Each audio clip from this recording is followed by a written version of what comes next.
Welcome to Double Fries No Slaw. It is Wednesday the 16th. We've got a pop-up episode with from FSU track, Lauren Ryan, TJ Pittenger, Richie Barnes back with you guys again. And Lauren, we appreciate you for hanging out. How are you doing today? Good, thank you. Thanks for having me on. Yeah, we appreciate you accommodating. We'll get to it in a minute, but you're on the other side of the world right now, competing at the World Indoor Championships. So I know the time zones make things a little bit more difficult. So we appreciate you kind of working with us on that. Hopefully we're not taking you away from anything too exciting or too fun at the championships. So we were talking a little bit as we got started. Haven't had Guthrie's. We almost have to challenge you to have Guthrie's when you get back home or get back to the States. But we were talking, what's your favorite? Guthrie's is like the most, like, all right, they pay us, right? Like they sponsor the show, but it's not the most, like I wouldn't say to do that in season. Maybe save that for out of season. What's like your go-to food spot in Tallahassee? I'd say Vale. Vale's really kind of my go-to choice. I would say my favorite food in general is like smoothie bowls. So it's a kind of easy place to go after training, especially when it's hot in Tallahassee. It's kind of a nice place to chill out and just hang out with my teammates and friends and yeah, get something kind of healthy to eat. So it's a good in between. Much different than Guthrie's, which is like fried chicken and French fries and things like that. So it's definitely something I have to try before I wrap my time up at FSU. So yeah, for sure. Yeah, now you've challenged me to do it soon. You seem like a person that like will not back down from a challenge. Speaking of that, that's a good transition. Named an All-American at the 3,000 meter at the NCAAs this past week. How much did that mean to you? How much? Talk to us about just the experience at the NCAAs and to finish a pretty great season, not only for yourself but for FSU track in general, with that honor. I mean, it was my first track nationals for like my collegiate time. I am a fifth year, so it has taken 5 years to earn my spot at the national championships. Yeah, I mean, it was really exciting. I had a great season leading into it. I ran 8:47 out in Boston early in the season to qualify me for indoor nationals and for the world championships that I'm currently at right now. That 8:47 placed me number 4 all time in the NCAA history and number 1 this year. So obviously, going into the championships, having not been there at all, and then kind of going in at number 1 seed and having what I run, it kind of, had some sort of expectation and it kind of just carried expectation going to the championships. Of course, I went into it, gunning for the win, and that was kind of the goal going in. Those things don't necessarily always go to plan. I came out of the championships 4th. It was my first All-American, as you mentioned. So, of course, kind of ticking that off the list was really exciting. Distance running is kind of one of those things that tactics actually plays a really big part in it. Sometimes you go into a race and you can be number 1. That does not necessarily mean you'll be number 1. Anything can happen in championship racing. And I think, I executed the race as well as I could have. I put myself in a great position the whole time.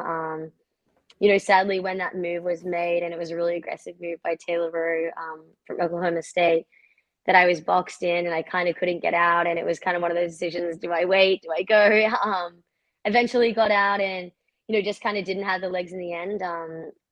I kind of struggled coming back from getting COVID 4 weeks ago. And that probably played a little bit into like my confidence going into the race, which always doesn't help. I was kind of finding it difficult to breathe when I was racing at conference championships just before NCAAs.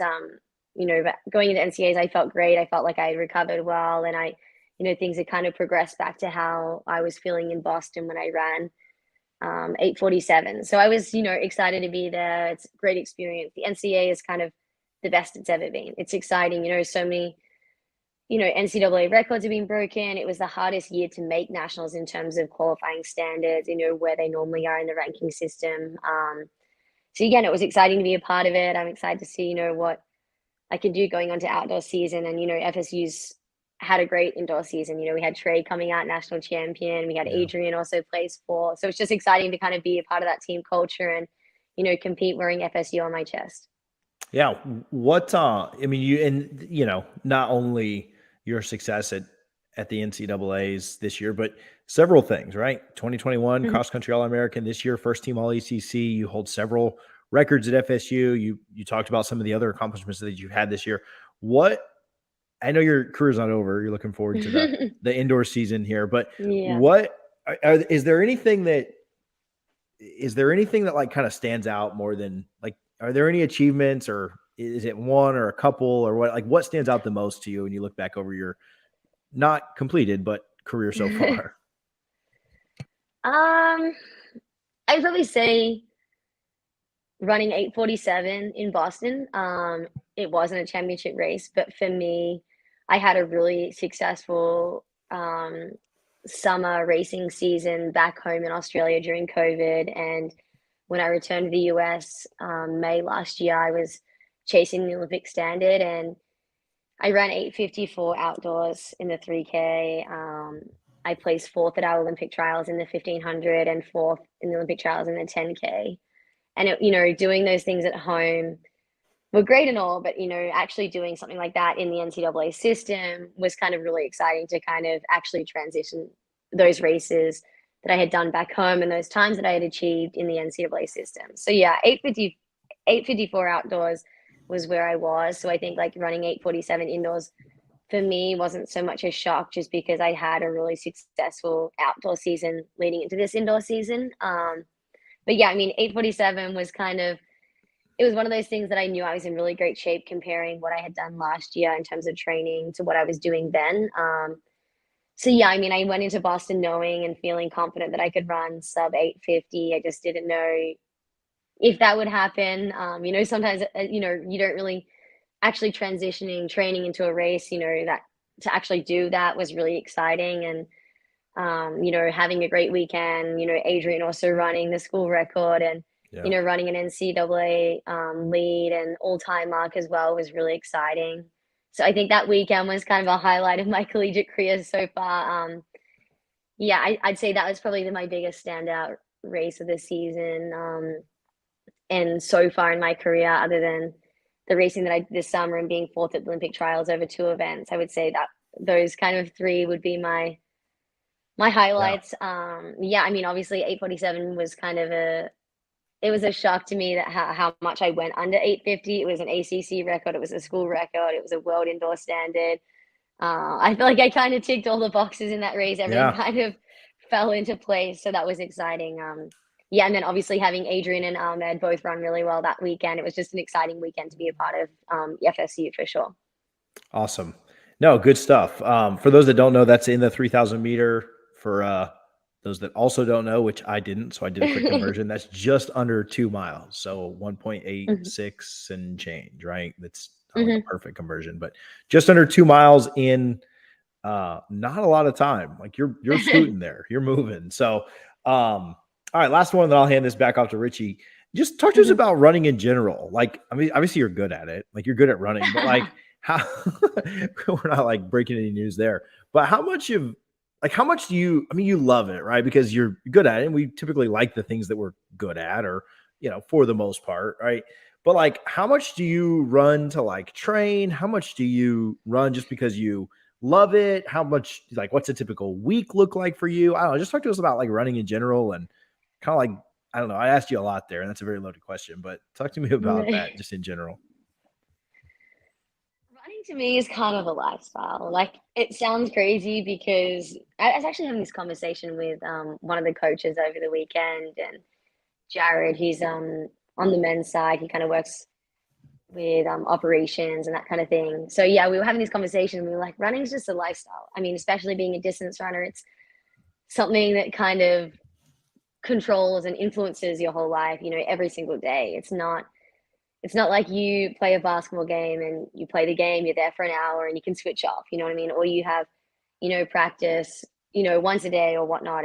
Or, it's only like that one season, those few months kind of thing. That's where your competition is. But for distance Sure. running, it's actually an all year round sport. So it's not like you can just go on a holiday and switch off for a week or two or that kind of thing. Like it's all day, every day, 24/7. Yeah. So for me, a typical week would kind of involve 3 workouts, which depending on kind of racing or how my week falls. Typically, I would say my workout days are Monday, Wednesday, Friday, and that's intervals, repeats on the track, out on a trail or a tempo kind of effort. And then the other days of the week are usually easy runs, can go up to probably 70 minutes. And then I do one long run a week, which will be around 14 to 15 miles. My week, a Whew. typical week would kind of cap out at 72 miles a week, around there, about, give or take in terms of racing and where the season is going. Yeah, including that, we'd probably do 2 to 3 weight sessions a week. Some days I also am running twice a day. So it is really a lifestyle. I mean, I was saying to my parents, like, they want to come and watch me race and they want to be in the US. And, my family is so supportive and 100% there for me every day. And, always wanting to, offer their support and be there. And like, they want me to spend time with them, but it's really difficult because they're like, oh, let's go on a holiday here to Hawaii or something like that. And it's just like, I can't really just pack my bags and go to Hawaii on a holiday with my family, you know what I mean, and enjoy it like a holiday. It's really hard to kind of, find that balance in terms of like the people that you surround yourself around. It's great being on a team because everyone's on the same page and understands what we're going through every single day. And, when you kind of Sure. have to make those sacrifices, like, look, I can't go to this birthday party tonight, or look, I can't be up late. It's, you know what I mean? You've got training the next day. It's a constant reminder in the back of your head that if you're not doing it and you're doing those things that kind of could set you back in terms of sleep and recovery, it's kind of playing in your mind, are my competitors doing this? What are my competitors doing? You know what I mean? Are they doing the right thing? Yeah. It's a vicious cycle of, making sure that you're doing the right things and you hold yourself 100% accountable. But yeah, I mean, at the same time, it sounds like when I say all this, it's like a chore, but it's, you know what I mean? When you love it and you surround yourself with people that are like-minded, and, a lot of my friends back home and here in the US are runners. So, when we're going out for an easy run and that's like those sort of things, it becomes very social. You know what I mean? You're out with your Yeah. friends, going for an easy run, having a chat, having a laugh, and then, you might go out for brunch after that or whatnot. So it is very sociable. It's very fun, especially when a lot of your friends are doing it and that kind of thing. It's exciting, it's exciting to be around people that are like-minded and, kind of all working towards the same goal and pushing each other. It's a community, it's a family, it's Yeah. exciting, it's fun, and it's also work at the same time. You know what I mean? You want to show up to work and enjoy your day and have fun and, make it, yeah, make it as an enjoyable as experience as you can. Yeah. And Lauren, you're from Melbourne, Australia, right? So Hmm. when did you realize that running could potentially get you to the United States on a college scholarship? And was that always the goal to come over and play in the United States or run, excuse me? Um, it was something that I kind of thought about in my last year of high school. I would say like I was pretty late in terms of starting athletics and track and field. It was something I'd always done in school, but not necessarily I'd taken seriously. I was playing basketball, I was playing tennis, I was swimming. I was, just a very active kid who enjoyed school and kind of loved, being on a competitive sporting team and, just having fun with it. My family was very sporty and those kind of things. But it wasn't until I'd say grade 10, so 3 years out from graduating, no, yeah, 3 years out from leaving high school, that I had kind of taken that step and focusing on track and field. I'd never done little athletics or anything like that. So I kind of fell in love with the sport just through school. I connected with my high school coach, who was my coach outside of high school. And from then, things kind of progressed really quickly. And I ended up representing Australia 3 times before I graduated high school. And it wasn't until I kind of made that third team, which was for track and field at the World Under 20 Championships in Poland, that I was kind of introduced to the whole idea of going to college for running. A lot of college coaches were out there at those championships and kind of introduced themselves to me and gave me information. And that was halfway through my final year at school. Yeah, so that was kind of when I was introduced to the idea of it. I obviously did a bunch of research, and then it sounded like something that I couldn't turn down. I mean, going to college, running in a system that was 100% supported, paid for, whilst obtaining a collegiate degree, I felt like this was definitely the place for me to thrive. I also went to boarding school at home, so coming over to the US was something like that wouldn't have been so difficult in terms of like leaving my family, because I'd already done that during high school. So yeah, it was something that I was really excited about. I, looked at my options, and, FSU came into play, and it was something that I was really excited about. One of my training partners back home at the time, Lyndon Hall, who's actually an FSU alumni, couldn't have spoken more highly of FSU. She, was kind of pushing me to go there, and I, met Coach Kelly and connected, and I fell in love with the place.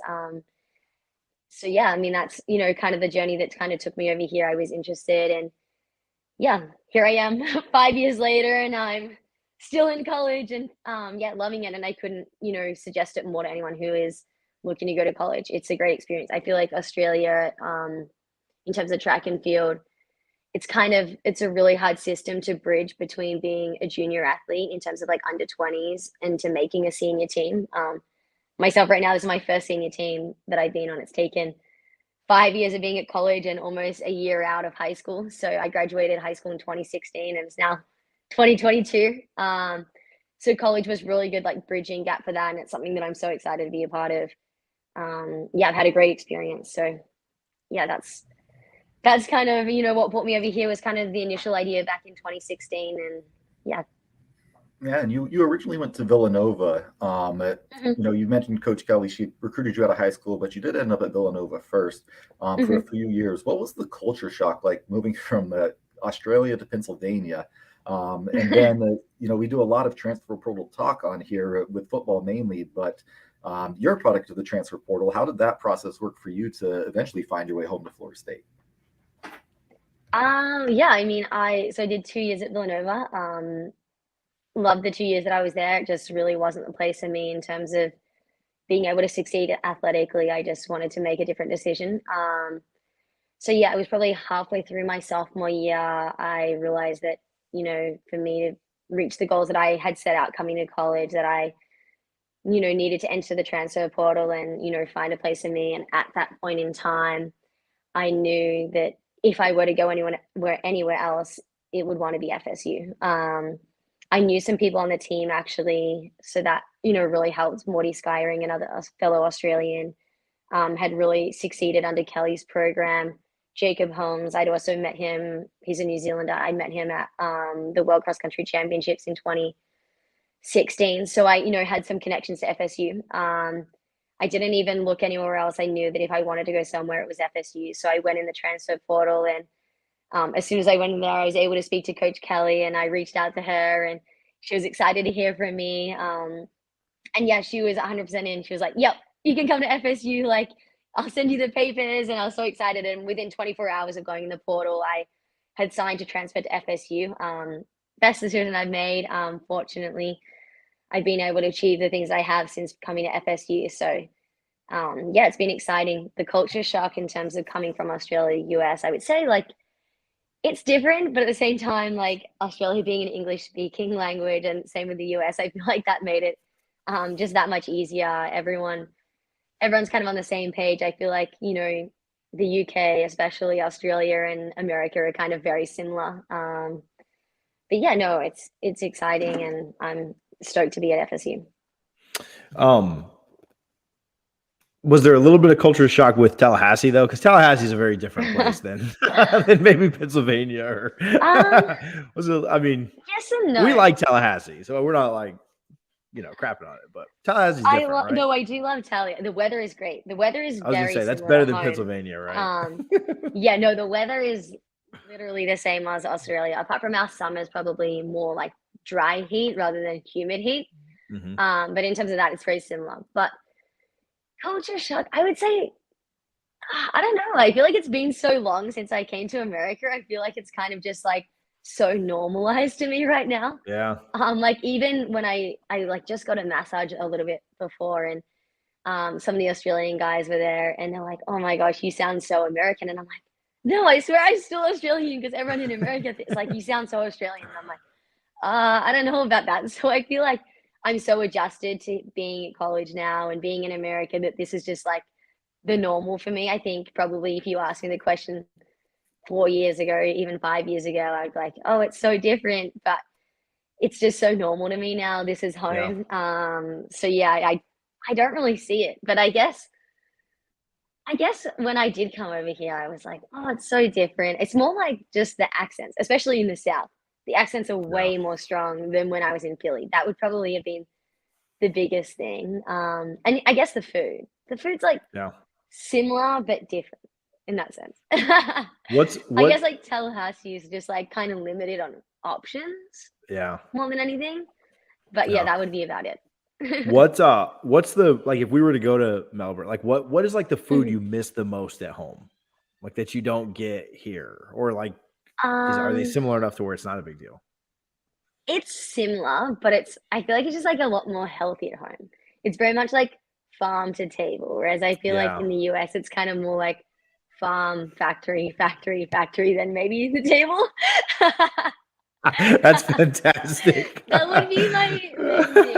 And I'd say like other than that, I'd say main food that I miss would just be I feel like your typical like going out for breakfast is like going to a diner Yeah. in America. Whereas at home, like after a run, we'll go to like a nice like brunch cafe and you can get like these extravagant smoothie bowls that look like picture perfect or like avocado on toast with like poached eggs. And then there's like all these fancy things on it. I feel like that's kind of like my go-to is like With Tallahassee, you have even like the Madison Social pancakes, like with like, like that's like our version of right. that. I would say like that's as close as you'd get. But also I feel like for me personally, because I don't have a car in the US, I feel like I'm limited to being like where I can go as such. So I feel like Yeah. that kind of plays a part in like missing certain foods because I'm like, oh, like I really want this, and it's like, okay, well I can't go there unless I get an Uber or something. Yeah. That makes sense. What do you So, think? all right, cool. So you're competing. We'll take it back serious for a minute. You're competing at the indoor World Indoor Championships this weekend, 3K. Talk to us just about the difference between like competing for your college and competing for your country, or at the same time, or is it, is there a big difference in it, or at the end of the day, you're just going out and running, for doing the best you can, maybe a mix of Mhm. both. I mean, to keep it simple, as you were kind of saying, running's running. There's Yeah, a coach back home, Craig Mottram, who was kind of like one of my mentors for a little while. We actually went to the same high school, and he's one of Australia's best distance runners that we've ever had in terms of on the world stage. So he's retired now from the sport, but one of his famous quotes is "Running's running. Just keep it simple, kind of grit your teeth and run harder." And I feel like that's kind of the motto that I take into a lot of my racing is just keep it simple. You can kind of overplay things so many times and sure. you let your mind, think about who's in the race, how fast it's going to go, what tactics are going to happen. But at the end of the day, like you've done the work, you know what I mean? The training is done. I've already competed at NCAA Championships. And I feel like my preparation for that is very much the same as for the World Championships, despite them being two different races. Right. Um, so yeah, I mean it's different. Obviously, for me personally, representing my country is, the ultimate goal, and that's in terms of, going on to the Olympics, the World Champs, the Commonwealth Games. For me, all those competitions are kind of held to the same level. And, for everything that I do in terms of all the training and everything, the ultimate goal beyond college is, representing Australia consistently on these teams and being there every single time at the best level possible. So yeah, wearing the green and gold for Australia is, such an honor, and that's kind of the ultimate goal in terms of like what we work towards every day as elite athletes is representing our home countries on the world stage. So that I mean that's obviously a great honor doing that, but at the same time, it's such an honor wearing FSU and representing the school. So I feel like, they're both such a privilege and, it's such an honor to do both of them, but it's kind of two different things. I feel like you're kind of guaranteed to represent FSU, if you're doing the right things and, working hard. But I feel like it's just that little bit harder to represent Australia on like Sure. the world stage. Yeah. Um, as simple as that kind of answer is, I feel like that's kind of, representing Australia on a professional level is the pinnacle of the sport. That's the highest you can possibly go in terms of competing. And same with like in college, representing your school at the NCAA Championships is the highest you can go. So I feel like they both sort of hold, just as much kind of authority, I guess. Yeah. That's awesome. All right, we'll wrap up here in a second. Tell us about your relationship with Coach Breman. Bob's been in Tallahassee forever and does a Yeah. great job. But talk to us about your relationship with him. Breman's awesome. So, I mean, I love Coach Breman. We have a great relationship together. Although when I first came to FSU in 2019, Coach Breman actually wasn't my coach. So Coach Breman is the head of the whole FSU track team, for those who kind of don't know. And Coach Kelly was the women's coach at the time. So I was coached by Coach Kelly for my first 8 months when I was at FSU, and, loved it. Couldn't speak more highly of Coach Kelly. I miss her dearly. She messaged me yesterday for my birthday, and, we still keep in contact. So Coach Kelly was originally my coach when I first came to FSU. Sadly, she left to go out to California with both of her sons. So bit of a life change for her. But Coach Breman came in and took over the program, and I've had great success since being with Coach Breman this past year, and we've worked really well together. We meet on a daily basis. We have a really great plan, succinct plan. Moving forward and what we both want to achieve and what we want to achieve for the team and for the school, and try and work together towards a common goal. Coach Breman's obviously been around forever. He's coached at, a bunch of people that have gone on to represent their country at the world stage, and, broken, records, and, ACC champions, national champions.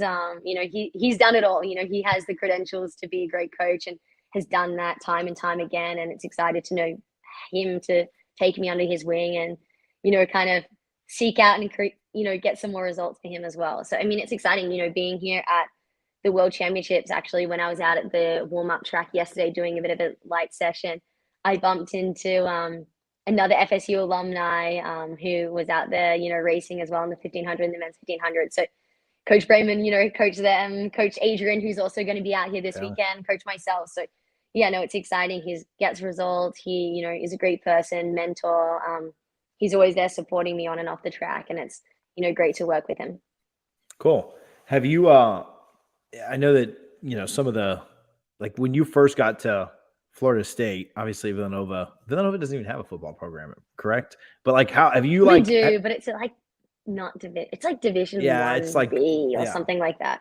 Yeah. So everybody enjoys football, or most people enjoy football, right? Like, and I'm sure you've been out to some games and done some stuff. Like, is there I know that, you run a lot, you do a lot of different things, but like, is there a sport or team that you really enjoy going and seeing that's not your own at Florida State?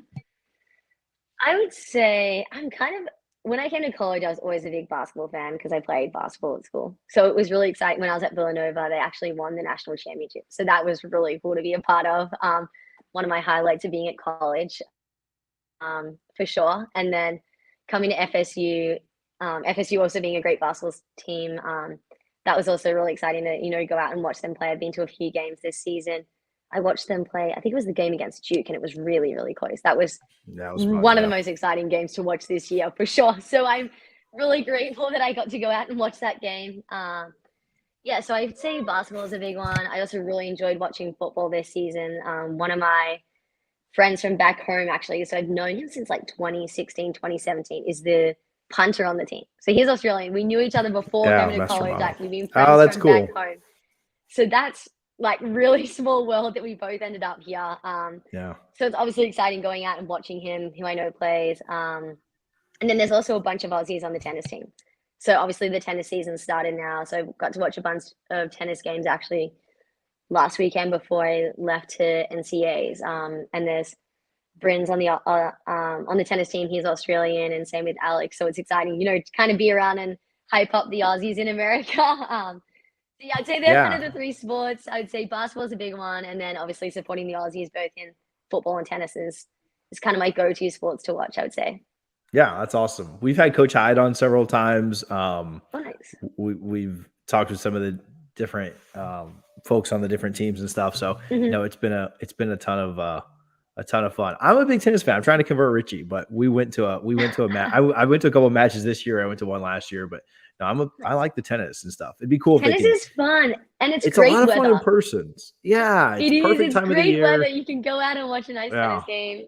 It's perfect, and they're exciting. The other week they played, I think it was NC State, and it was really, really close. Like every game was like, was like 6'5", 6'5". So it was like literally like Yeah.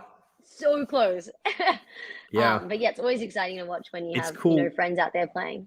And it's cool to have like all 6 matches going at the same time. Like you watch like the Open or something like that. I mean, it's exciting. Don't get me wrong. I mean, I like it, but it's just one match. Like when there's like You're 6 right. or the men and women are playing at the same time and it's usually literally like 12 matches going on. Yeah. Like that's pretty absurd. So, well, Lauren, That's cool. I didn't really think about that because then you can like Yeah. watch one game and jump over to the next. Yeah, no, that is exciting. Yeah. No, it's a ton of fun. So, well, cool. Well, we appreciate you a ton for hanging out. Best of luck this weekend. We'll definitely be Thank cheering you you. on this weekend, and then obviously when the indoor season rolls back around as well. But thank you so much for hanging out and spending some time with us. No worries. Thank you guys for having me on, and all the best. Look forward to it. Awesome. Thank you so much. Go Appreciate Noles. it. Bye. Go Noles, guys. Lauren Ryan from the FSU track team. She was fun. She was exciting. I love hearing people like the international perspective on a lot of things. So great stuff from her. We'll be back probably for another pop-up this week. Richie's going to kill me with all these pop-ups, but we'll be back later this week and then again on Sunday, and we'll talk to you guys soon. But thanks for